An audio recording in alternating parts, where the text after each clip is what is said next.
Всем доброе утро, друзья! У нас скоро будет второй завтрак, почти что обед. Первый завтрак у меня, как всегда, булочка. Сейчас сделаю салат, добавлю туда лук, соль, черный перец, а сметана уже перед подачей.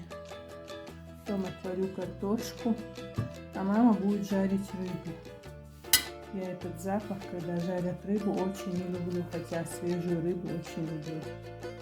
Всем приятного аппетита! Готовьте с удовольствием, кушайте на здоровье. Все, наш салат почти готов. Осталось только перемешать и добавить сметану. Мама добавит домашнюю, как обычно, а я магазинную люблю. Картошку тоже сразу отправлю вариться, а рыбу будем жарить в самом конце, чтобы была с хрустящей корочкой.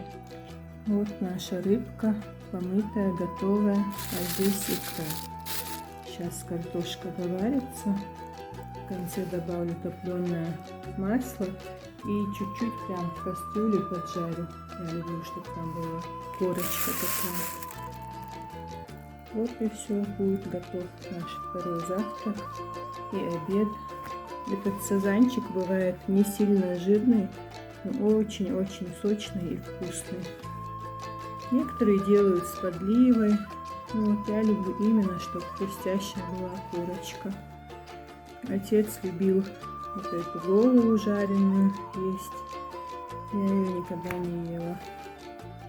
Ну все, друзья, поздравляю вас с тем, что сегодня воскресенье, у многих выходной день.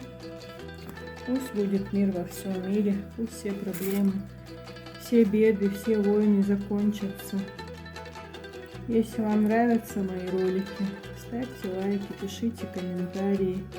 Мне будет приятно. Подписывайтесь на канал. У меня нет никакой монетизации. Мотивация так только просто, чтобы общаться с хорошими людьми и делиться своими впечатлениями, эмоциями. Вот и все. Выход из депрессии, можно сказать. Ребятки, до холмастера. Адикю. Пока-пока. Посмотрите только на эту красоту.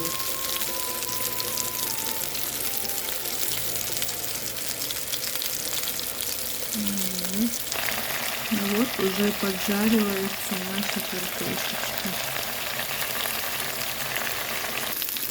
Как всегда, все самое вкусное в старой чугунной сковородке. В общем, нам приятного аппетита и всем, кто завтракает и обедает тоже. Пока-пока.